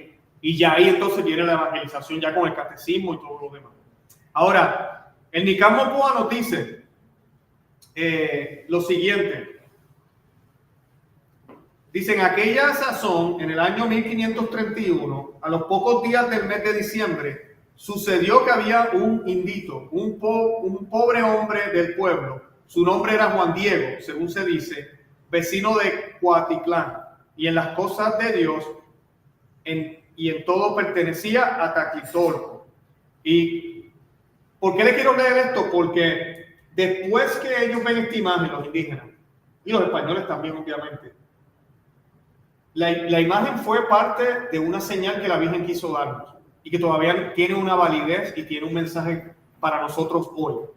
Pero hubo una conversación, hubieron unas palabras de la Santísima Virgen María esos días. Y eso es lo que quiero compartirles ahora porque es importante y todavía nos hablan hoy. Dice la historia que al llegar al cerro llamado Tepeyac, ya amanecía, oyó cantar sobre el cerrito como el canto de muchos pájaros finos. Al cesar sus voces, como que el cerro les respondía. Sobremanera suave, deleitoso, sus cantos sobrepujaban al del coyototli y del tignizán y de otros pájaros finos. Se detuvo a ver Juan Diego y se dijo, por ventura, ¿soy digno? ¿Soy merecedor de lo que oigo? Quizá no más lo estoy soñando, quizá solamente lo veo como entre sueños. ¿Dónde estoy? ¿Dónde me veo? ¿Acaso allá donde dejaron dicho los antiguos, nuestros antepasados, nuestros abuelos, en la tierra de las flores, en la tierra del maíz, de nuestra carne, de nuestro sustento? ¿Acaso en la tierra celestial? Hacia allá estaba viendo arriba del cerrillo, del lado de donde sale el sol, de donde procedía el precioso canto celestial. Y cuando cesó de pronto el canto, cuando dejó de oírse, entonces oyó que lo llamaban. De arriba del cerrito le decían, Juanito, Juan Dieguito. Y esto es bien importante porque, y interesante, nosotros que hablamos español entendemos muy bien que cuando uno le dice a alguien, en mi caso Luisito, pues uno lo dice de cariño, ¿no? Y a mí, los más cercanos a mí, me dicen Luisito algunos, no todos. Así que ustedes no me digan Luisito.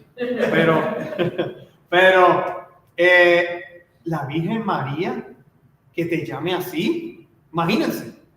Con tan solo que se presente y te diga Luis, y uno, bendito sea Dios, de rodillas, ¿verdad? Uno no puede creerlo. Pero que te diga Luisito, wow. De esa manera es que ella se acerca a Juanito, como le dice ella, Juan Dieguito. Luego se atrevió a ir a donde lo llamaban. Ninguna turbación pasaba en su corazón y ninguna cosa lo alteraba. Antes bien se sentía alegre y contento por todo extremo. Fue a subir al cerrillo para ir a ver dónde lo llamaban. Cuando llegó a la cumbre del cerrillo, cuando vio una doncella que allí estaba de pie, lo llamó para que fuera cerca de ella. Y cuando llegó frente a ella, mucho admiró en qué manera, sobre toda ponderación, aventajaba su perfecta grandeza. Su vestido relucía como el sol, como que reverberaba. Y la piedra, el risco en el que estaba de pie, como que lanzaba rayos. El resplandor de ella, como preciosas piedras, como ajorca, todo lo más bello parecía. y los mezquites y nopales y las demás hierbillas que allí se suelen dar parecían como esmeraldas, como turquesa parecía su follaje, y su tronco, sus espinas, sus aguates relucían como el oro. En su presencia se postró. Juan Diego se postra. Escuchó su aliento, su palabra, que era extremadamente glorificadora, sumamente afable, como de quien lo atraía y estimaba mucho. Le dijo: escucha, hijo mío, el menor, Juanito, ¿a dónde te diriges? Y esa pregunta, a mí siempre que leo la historia de esta gran aparición, siempre me la hago y trato de pensar que la Virgen me la está haciendo, y creo que sí lo está haciendo, nos las hace a cada rato, ¿verdad? Pero hoy quisiera, a los que nos están viendo hoy y los que están escuchando aquí, ¿a dónde te diriges? O sea, esa es la pregunta que nos hace la Virgen hoy. ¿A dónde te diriges? Y pueden haber muchas respuestas. Y a veces vamos demasiado tan rápido, vamos tan acelerados que ni sabemos para dónde vamos. ¿A dónde te diriges? Es la pregunta que nos dice la Virgen hoy. Esa es la pregunta que le hizo ella a Juan Diego. ¿A dónde te diriges? Y él le contesta: mi señora, reina, muchachita mía. Muchachita, imagínense. Ya vemos un santo que todavía no era santo, pero tiene un corazón muy tierno, hablarle a la Virgen de esta manera. Muchachita mía, allá llegaré a tu casita de México, Tlatitolco, a seguir las cosas de Dios que nos dan, que nos enseñan quiénes son las imágenes de nuestro Señor, nuestros sacerdotes.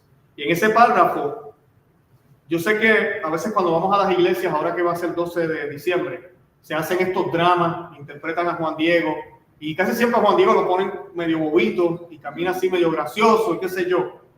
No estoy diciendo que eso está mal, pero Juan Diego no era ningún bobito. Si leemos este párrafo, aquí hay tanta sabiduría y tanta fe católica de lo que nos enseña la Iglesia Católica. Él le dice a ella: mi señora, mi reina. O sea, que ya él sabe que ella es la Virgen María. Ahorita la Virgen le va a decir con nombre y apellido quién ella es, quién es ella. Pero aquí él le dice, la reconoce y le dice: voy a tu casita de México. ¿Cuál es la casita de México? La iglesia. Él sabe que en cada iglesia es la casa de la Virgen María. Eso es muy católico. Por allá afuera nos critican por tener templos y tener iglesia. ¿Para qué tienen templos? ¿Para qué tienen iglesia? Eso no hace falta. Dios está en el corazón, nos dicen algunos por ahí. Vendan sus templos y repártanlo todo a los pobres. Pues saben que la Iglesia Católica es la iglesia que más ayuda a los pobres. Es la institución terrenal que más ha ayudado a los pobres en la historia. Y sí, tenemos grandes templos también. Hacemos las dos cosas y las hacemos bien. Porque ambas son importantes. El Dios que está en el prójimo, pero también el Dios que está en el cielo. No podemos olvidarnos de eso. Entonces, eso es lo que vemos aquí en Juan Diego. Juan Diego entonces dice: voy a ver a quienes son la imagen de nuestro Señor, nuestros sacerdotes. Imagínense. A veces escuchamos el término persona Christi, pero no tan solo eso. Jesucristo ahorita mismo reina en el cielo, reina en espíritu y reina en cuerpo y alma. Él es completamente hombre, pero también completamente divino. Reina desde el cielo, pero él dijo que iba a estar con nosotros hasta el fin del mundo. Y sí, está en la Eucaristía, claro que sí, pero también nos habla a través de la boca de nuestros sacerdotes. Nos da el pan de vida y lo consagra en cada misa a través de las manos del sacerdote. Escucha nuestros pecados, nuestras barbaridades a través de los oídos de nuestros sacerdotes católicos. Y nos absuelve a través de la boca de estos sacerdotes. Ellos no son perfectos, ya hablé de eso ya. Siempre han habido buenos y malos católicos. Y sí, hay buenos y malos sacerdotes, pero siguen siendo sacerdotes. Tienen una autoridad y tenemos que orar mucho por ellos. Y tenemos que darle gracias a Dios, que como dice Juan Diego, tenemos a dónde ir, donde hay quienes son la imagen de nuestro Señor. Qué bello, ¿no? Eso es lo que Juan Diego nos está enseñando aquí. Qué sabiduría la de él. Enseguida con esto dialoga con él y le descubre su preciosa voluntad. La Santísima Virgen le dice: sabedlo, saberlo, ten por cierto, hijo mío, el más pequeño, que yo soy la perfecta, siempre virgen, Santa María, Madre del verdaderísimo Dios. Como dije, Dios, nombre y apellido. Por quien se vive, el creador de las personas, el dueño de la cercanía y de la inmediación, el dueño del cielo, el dueño de la tierra. Mucho quiero, mucho deseo que aquí me levante en mi casita sagrada, en donde lo mostraré, lo ensalzaré al ponerlo de manifiesto, lo daré a las gentes en todo mi amor personal, en mi mirada compasiva, en mi auxilio, en mi salvación, porque yo en verdad soy vuestra madre compasiva, tuya y de todos los hombres en esta tierra estáis en uno, y de las demás variadas estirpes de hombres, mis amadores, los que a mí clamen, los que me busquen, los que confíen en mí, porque ahí les escucharé su llanto, su tristeza, para remediar, para curar todas sus diferentes penas, sus miserias, sus dolores, para realizar lo que pretende mi compasiva mirada misericordiosa. Anda al palacio del obispo de México y le dirás, como yo te envío, para que le descubras cómo mucho deseo que aquí me provea de una casa, me erija en el llano mi templo. Todo le contarás cuanto has visto y admirado y lo que has oído. Y ten por seguro que mucho lo agradeceré y lo pagaré, que por ello te enriqueceré, te glorificaré, y mucho de ahí merecerás, con que yo te retribuya tu cansancio y tu servicio, con que vas a solicitar el asunto al que te envío. Ya has oído, hijo mío, el menor, mi aliento, mi palabra. Anda, haz lo que esté de tu parte. La Santísima Virgen María se presenta como ella es y ya le da una misión a Juan Diego. Inmediatamente su presencia se postra a Juan Diego y le dice, señora mía, niña, ya voy a realizar tu venerable aliento, tu venerable palabra. Por ahora de ti me aparto, yo, tu pobre indito. Y se va a México a buscar al obispo y a darle el mensaje. Llega allá, estoy parafraseando un poquito por el tiempo, pero le dice, cuando llega allá, le dice, se ve al obispo, y cuando entró allá, se arrodilló, se postró y le descubre y le cuenta el precioso aliento al obispo, le cuenta lo que la Santísima Virgen quería. Algo importante es que la Virgen le dice, y se lo dice varias veces, le vas a decir al obispo que he sido yo quien te ha enviado. O sea, le vas a decir, es la reina del cielo. En el caso de la Virgen de Lourdes y en otras apariciones también, a veces el vidente no está seguro quién es. Le preguntan, ¿y es la Virgen María? No dije que era la Virgen María, o sea, dice el vidente. Pero en el caso de Bernadette es precioso, porque ella no se imaginaba nada, ¿no? Hasta que ella le dice, incluso cuando le dicen y se lo imagina, Inmaculada Concepción, y ella ni sabía qué significaba el término Inmaculada Concepción. Es bello esa manera en que se descubre la Virgen. Pero en este caso no, en este caso ya ella va directo, él ya sabía quién era ella, como ya mencioné, él ya era católico, y él le dice al obispo, y esa parte es importante porque el obispo sabe, no podía decir que no sabía ni se imaginaba que era la Virgen, ¿está bien? O sea que todas las veces él le dice, la Virgen María, Madre de Dios, me dijo que te dijera esto y esto y esto. Y eso lo hizo Juan Diego con el obispo, le comenzó a contar todo, y le dijo todo, lo que vio, lo que oyó, y habiendo escuchado toda esa narración, su mensaje como que no mucho lo tuvo por cierto. O sea, el obispo como que no le creyó. Le respondió, le dijo, hijo mío, otra vez vendrás, ¿verdad? Otra vez vas a venir. Aún con calma te oiré. Bien aún desde el principio miraré, consideraré la razón por la que has venido, tu voluntad, tu deseo. Juan Diego salió bien triste porque no se realizó de inmediato su encargo y se volvió al terminar el día. Luego de allá se vino derecho a la cumbre del Cerrillo y tuvo la dicha de encontrar a la Reina del Cielo. O sea que Juan Diego ve a la Virgen 2 veces el primer día. 2 veces. Y cuando la vio, ante ella se postró, se postra siempre ante ella, se arroja a la tierra y le dice, patroncita, señora mía, reina, hija mía, la más pequeña, mi muchacha, ya fui donde me mandaste a cumplir tu amable aliento, tu amable palabra, aunque difícilmente entré a donde es el lugar del gobernante sacerdote, lo vi, ante él expuse tu aliento, tu palabra, como me lo mandaste. Me recibió amablemente, lo escuchó perfectamente, pero por lo que me respondió, como que no lo entendió, no lo tiene por cierto.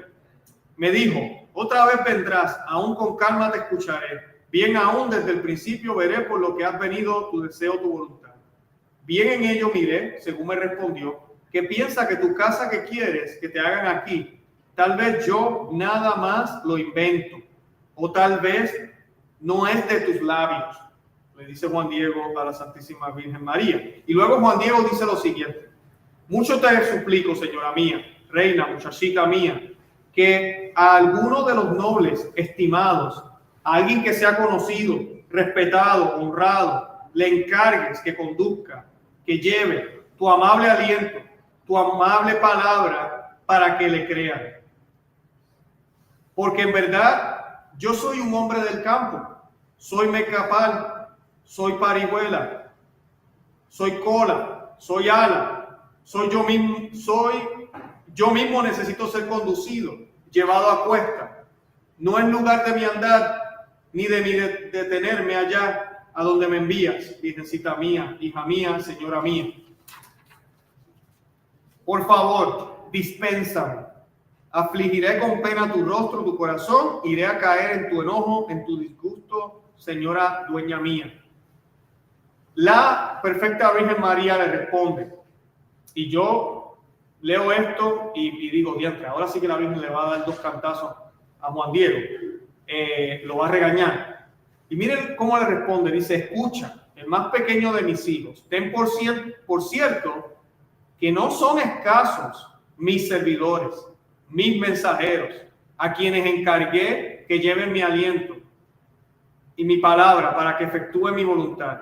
Pero es muy necesario que tú personalmente vayas, ruegues que por tu intercesión se realice, se lleve a efecto mi querer, mi voluntad. Y mucho te ruego, hijo mío, el menor, y con rigor te mando, que otra vez vayas mañana a ver al obispo. Y de mi parte, hazle saber, hazle oír mi querer, mi voluntad, para que realice y haga mi pedido, haga mi templo. Y bien de nuevo, dile de modo, otra vez la Virgen dice, y dile de modo al obispo, que yo personalmente, la siempre Virgen Santa María, yo que soy la Madre de Dios, te mando. Ya siempre recalca eso, dile al obispo que soy yo. ¿Qué pasa? Juan Diego, y esto hay que verlo, es importante, muchas de las ciudades y lugares en el mundo, siempre pongo de ejemplo a California, que está muy cerca de México, esa zona, que era México en cierto momento, fundada por Junípero Serra, San Junípero Serra, un santo. Tenemos España evangelizado por Santiago, ¿verdad? Por el apóstol Santiago. Y podemos seguir nombrando diferentes lugares en el mundo que grandes santos lo fundaron. En el caso de México, que no es que Juan Diego sea el fundador, pero la fe llega a México y México se convierte en un pilar para toda América en la fe por un laico. Por un laico. Y eso es muy interesante. Por un laico indígena, nativo. Normalmente son los que conquistan, que llegan, el extranjero, que a veces funda ese pueblo, o funda la orden, o ayuda a que el pueblo pueda subir. En este caso es alguien de adentro, que ya existe ahí. Y para colmo no es un religioso. Sí es una persona muy bien, ya hablamos de eso, una persona que tenía unas virtudes increíbles, Juan Diego. Pero no es un religioso, es un laico, nativo del país. Por eso es que la Virgen dice, no, tú tienes que llevar el mensaje. Yo puedo enviar a otra persona, pero tú tienes que ser. Y esto a mí me recuerda a veces las misiones que Dios nos da y la Virgen nos da también a nosotros. Y a veces pensamos que no somos capaces de hacerlas. A veces puede ser una cosa simple, como ir y hablar con esta persona porque yo sé que tiene tal problema. Darle un consejo a alguien y digo, no, mejor dejo que el psicólogo lo haga. ¿Quién soy yo para decirle? Esas son las pequeñas misiones que nos da la Virgen, que nos da Dios, que nos dice que quiere que seamos nosotros, por la razón que sea, porque la relación que tengo yo con la gente, porque soy latino como ellos o hispano, porque, qué sé yo, vamos a la misma parroquia, porque vivo cerca de la casa, porque somos familia, porque soy su primo, porque soy su papá. Si se lo dice otro no va a hacer caso, por eso si lo digo yo, sí me va a hacer caso. Ahora, todo eso yo no lo sé, solo lo sabe Dios. Entonces lo mismo sucede aquí. La Virgen podía haber enviado a cualquier otra persona, pero el resultado hubiese sido otro. No estoy diciendo que hubiese sido malo, pero Dios quería el resultado que estamos viviendo hoy. Ese resultado se da solo con Juan Diego siendo el mensajero. Así que Juan Diego, después que ella le insiste y le dice, no, irás tú, Juan Diego le responde, señora mía, reina, muchachita mía, no te angusties, yo con pena tu rostro, ¿verdad? No quiero que estés apenada. Tu corazón, con todo gusto, iré a poner por obra tu aliento. Así que él acepta y dice, pues está bien, yo voy. Al día siguiente, domingo, bien todavía en la nochecita, todo aún estaba oscuro de allá, salió de su casa, se vino derecho a Tlatelolco, vino a saber lo que pertenece a Dios y a ser contado en lista, luego para ver al señor obispo. Y a eso de las 10 fue cuando ya estuvo preparado, se había oído misa, se había nombrado la lista, se había dispersado la multitud y Juan Diego fue al palacio del señor obispo. Otra vez, ¿verdad? A darle ese mensaje. Y le declaró todo, le dijo todo lo que había visto. Sin embargo, no se realizó. Dijo que no solo por su palabra su petición se haría, se realizaría lo que él pedía, que era muy necesaria alguna otra señal. O sea que ahora el obispo lo escucha de nuevo como le dijo que lo iba a hacer, pero ahora el obispo le dice, yo necesito una señal. Tan pronto como lo oyó Juan Diego, él le dijo al obispo, señor gobernante, considera cuál será o cuál sería la señal que pides, porque luego iré a pedírsela a la reina del cielo que me envió. Así le hablaba Juan Diego.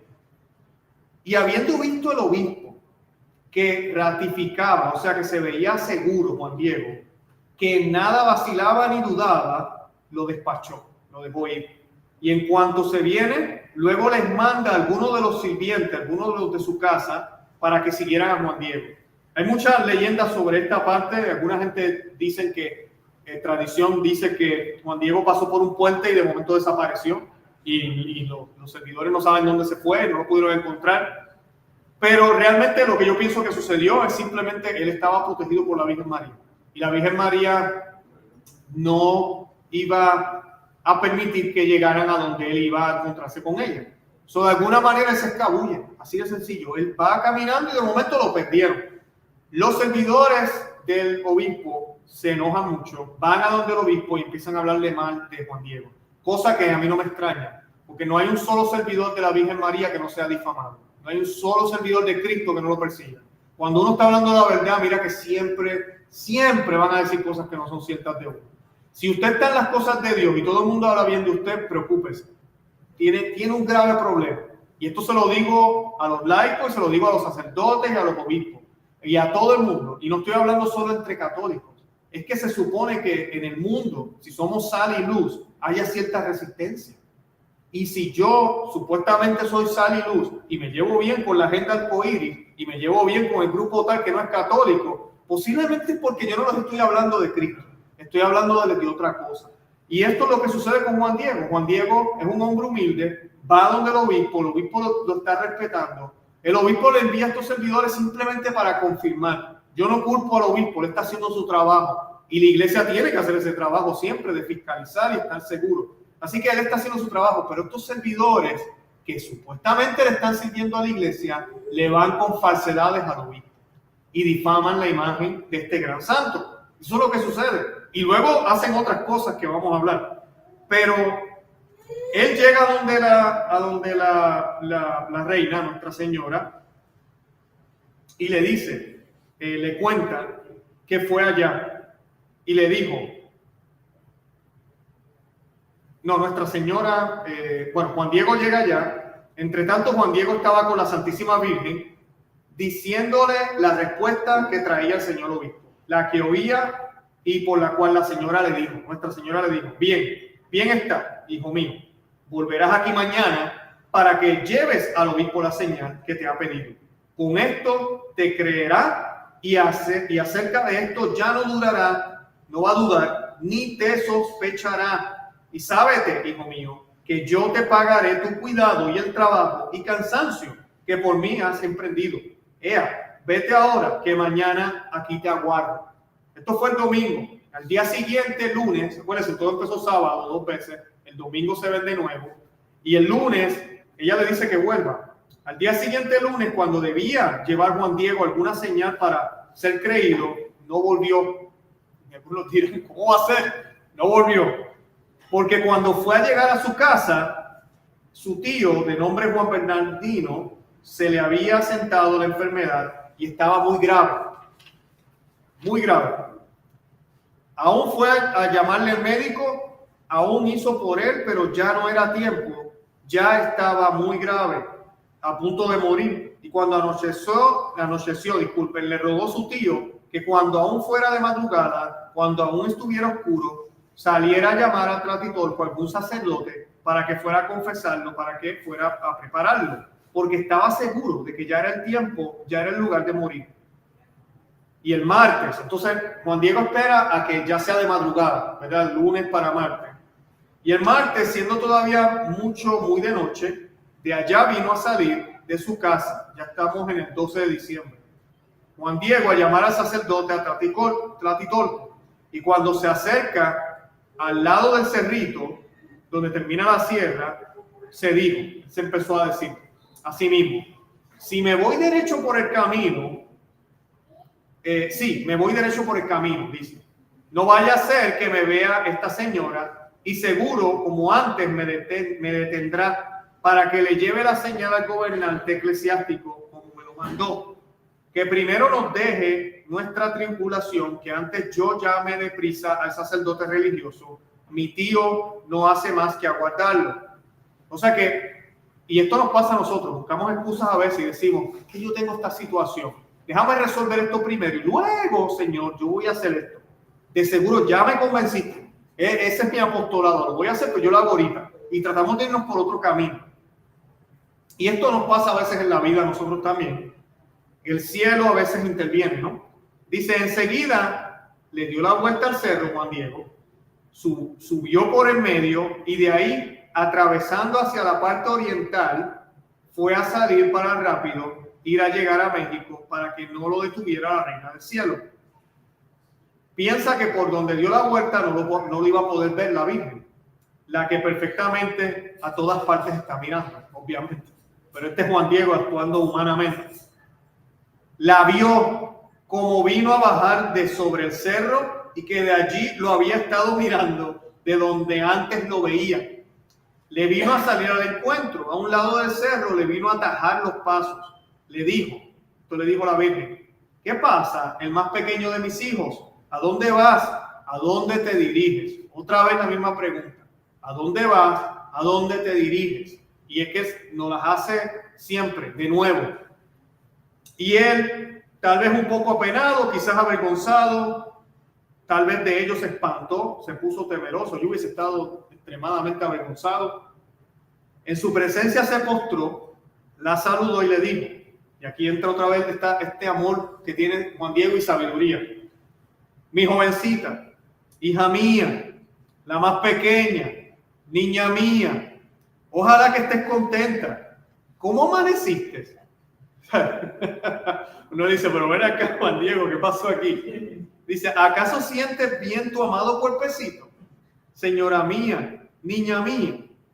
O sea, todo esto le empieza a decir él y le continúa. Con pena angustiaré tu rostro, tu corazón. Te hago saber, muchachita mía, que está muy grave un servidor tuyo, mi tío. Una gran enfermedad se le ha asentado. Seguro que pronto va a morir de ella. Y ahora iré deprisa a tu casita de México a llamar a alguno de los amados de nuestro Señor, de nuestros sacerdotes, para que vaya a confesarlo y a prepararlo. Porque en realidad para ellos nacimos. Para ello nacimos. Los que vinimos a esperar el trabajo de nuestra muerte. Y aquí es la sabiduría de nuevo de Juan Diego. Él le dice a ella, nosotros nacimos para morir. O sea, eso lo sabe la Virgen, pero sale de los labios de él. Y esto es algo que nos recuerda Juan Diego. A veces estamos muy aferrados a la vida, pero la realidad es que fuimos creados para morir. Suena loco. Dice, ¿cómo va a ser? Dios se tomó todo este tiempo para que yo pudiera nacer y quiere que me muera. Sí, tenemos que morir. Tenemos que morir. Entonces, de eso se trata. El tiempo que se nos da aquí es para prepararnos para el momento para el cual nacimos. ¿Y cuál es ese gran momento para el cual nacimos? Morirnos. Entonces, tenemos que prepararnos para la muerte. Y eso es exactamente con su sabiduría grande que tiene Juan Diego. Nos dice él aquí hoy. Y le comenta a la Virgen su preocupación, ¿no? Que pues él quiere que ella esté bien. Que él esté bien, disculpen. Entonces, Nuestra Señora le responde estas palabras que son las palabras, bueno, más importantes, yo diría, del mensaje, que yo creo que todos ustedes las conocen. Escucha, ponlo en tu corazón, hijo mío, el menor, que no es nada lo que espanto, lo que te aflige, que no se perturbe tu rostro, tu corazón. No temas esta enfermedad ni ninguna otra cosa punzante, aflictiva. Y dice, ¿no estoy aquí yo que soy tu madre? ¿No estás bajo mi sombra y resguardo? ¿No soy la fuente de tu alegría? ¿No estás en el hueco de mi manto, en el cruce de mis brazos? ¿Tienes necesidad de alguna otra cosa? Que ninguna otra cosa te aflija, te perturbe, que no te apriete con pena la enfermedad de tu tío, porque de ella no morirá por ahora. Ten por cierto que ya está sanado. Y luego en aquel momento, sabemos, luego aquí más tarde en el documento se dice que la Virgen se le apareció a al tío inmediatamente en ese momento. Y el tío fue sanado. Eso lo sabe luego Juan Diego. Pero Juan Diego dice aquí, cuando oyó la amable palabra, el amable aliento de la Reina del Cielo, quedó consolado, quedó muy bien, no tuvo duda. No le dijo a la Virgen, ¿en serio? Déjame ver. Si estuviéramos ahora, estuviéramos con el teléfono. Déjame una llamadita, a ver si está bien. No. Él está seguro, ella está bien. Él está bien, el tío.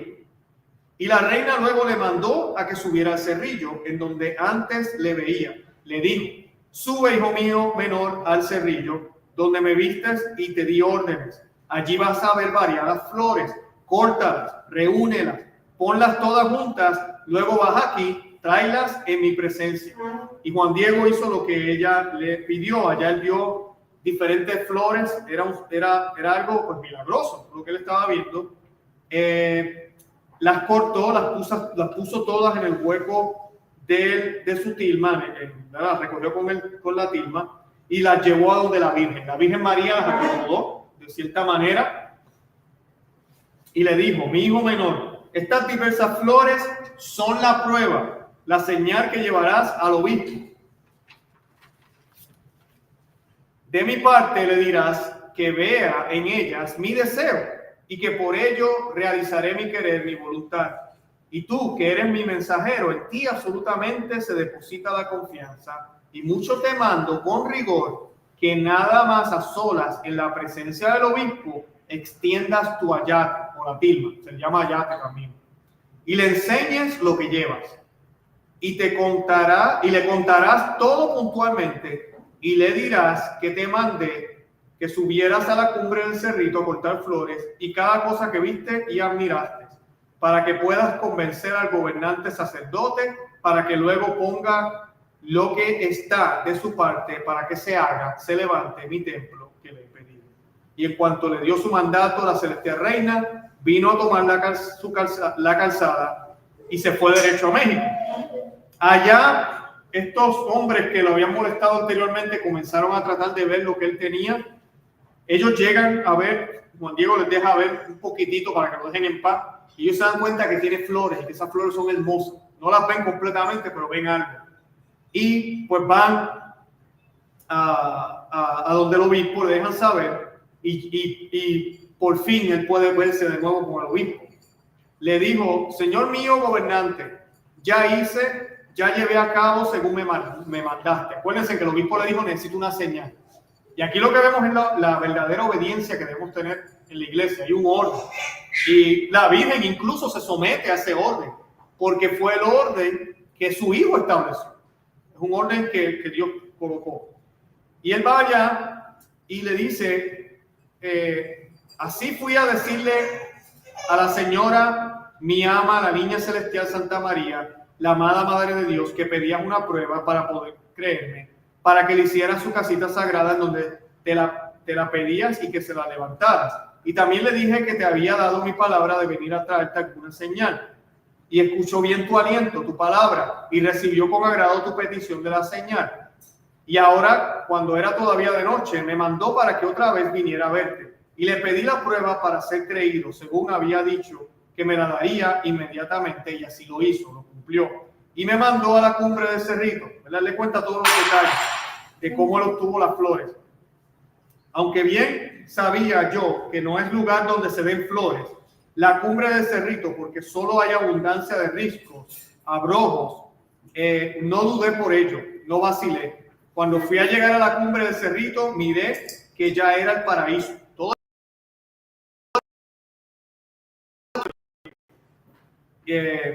Allí estaban perfectas todas las diversas flores, de los más finos, de las más finas, llenas de rocíos.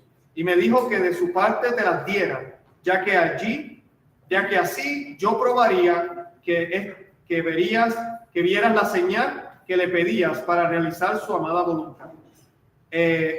Y yo quisiera hacer una pregunta a ustedes. ¿Ustedes creen que las flores eran suficientes? Si él hubiese abierto la tilma y hubiese salido flores, claro. Y todos estarían impresionados. Según cuenta la historia, estas flores eran preciosísimas. Eran flores que no eran como las flores comunes, y para colmo se estaban dando en una época que no se dan flores. O sea que ya eso hubiese sido como que suficiente. Él le dice, aquí las tienes, hazme el favor de recibirlas, le dice Juan Diego, y extiende su blanca tilma en cuyo hueco había colocado las flores.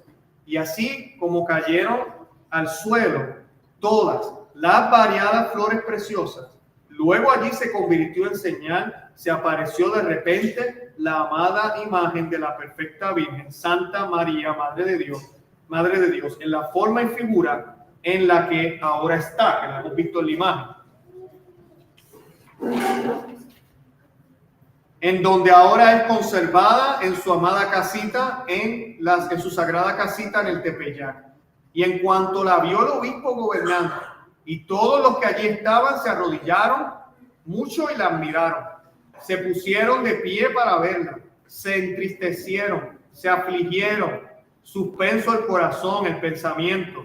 Y el obispo gobernante, con llanto, con tristeza, le rogó, le pidió perdón por no luego haber realizado su voluntad, su venerable aliento, su venerable palabra.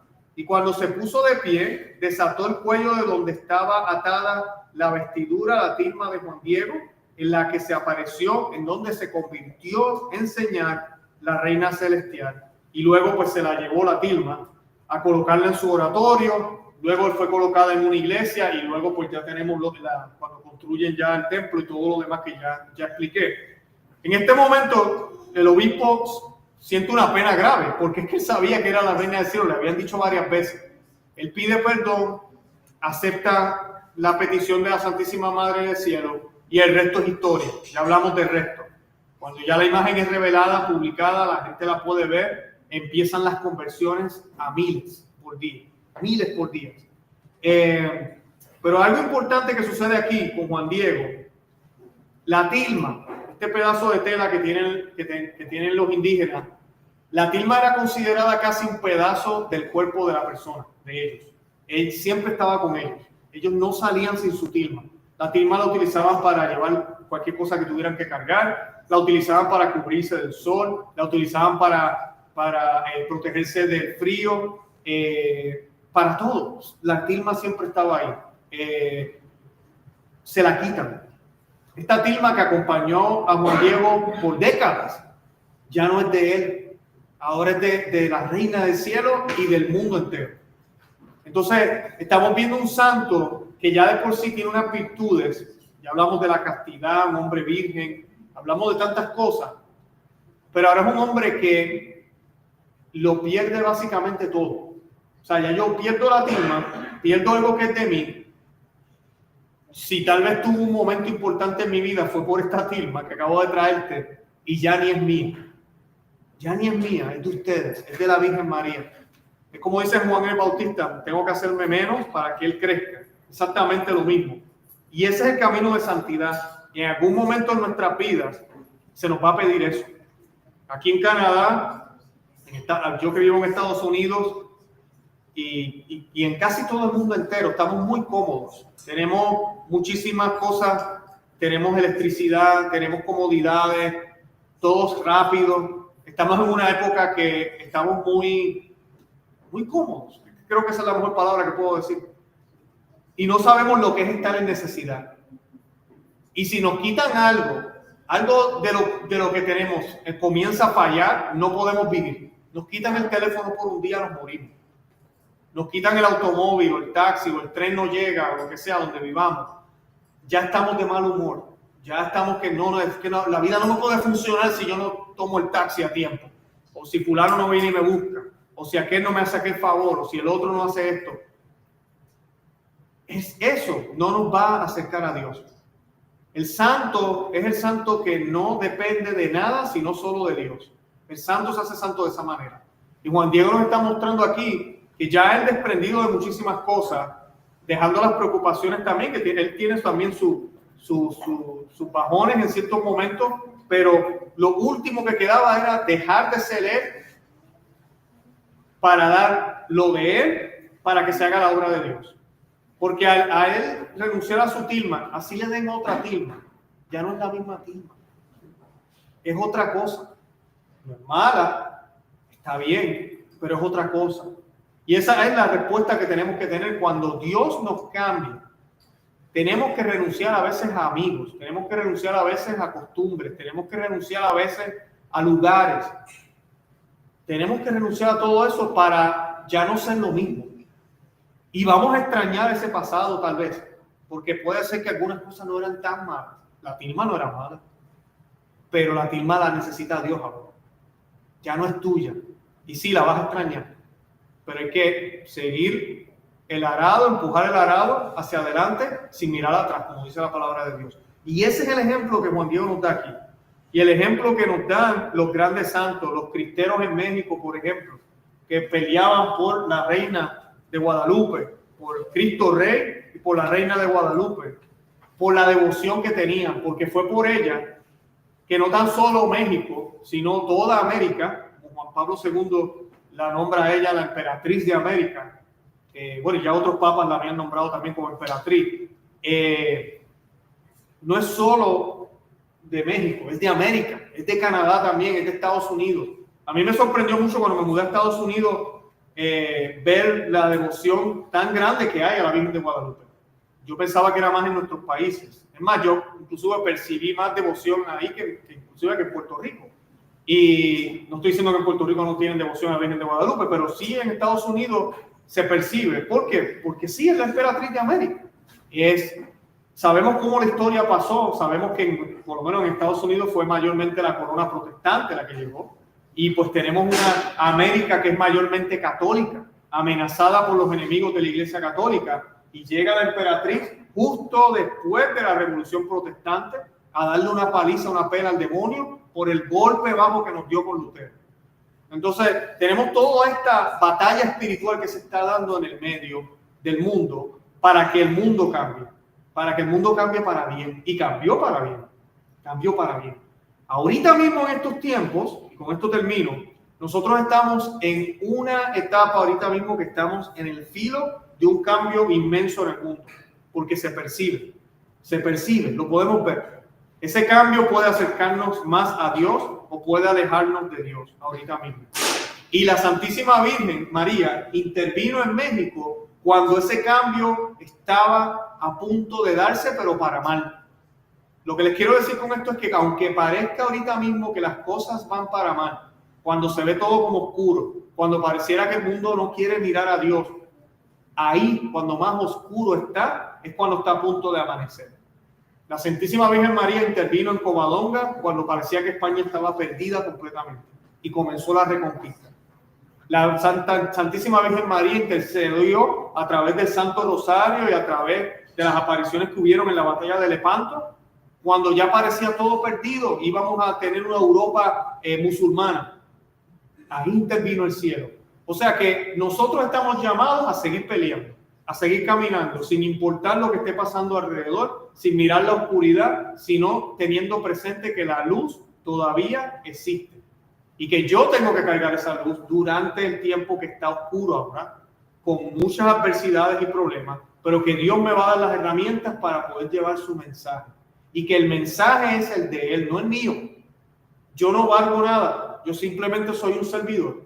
Yo voy y llevo el mensaje que tengo que dar. A unos le va a gustar, bendito sea Dios y glorificado sea el nombre de Cristo y el nombre de la Santísima Virgen María por ello. Y a otros no lo van a querer, no lo van a querer escuchar. Me sacudo las sandalias como el mismo Señor Jesucristo me dijo que hiciera si no querían escuchar el mensaje. Así de sencillo. Pero tengo que seguir hacia adelante con el trabajo que Dios me está dando completamente sin ataduras, completamente sin ataduras, servirle a Él sin ninguna carga. Por eso es que Él dice, mi yugo es llevadero. Sigue siendo un yugo, es una carga, pero es una carga liviana porque es la carga que Él me quiere dar, no la que yo me pongo por mis pasiones, por mis metas, por las cosas que yo quiero hacer.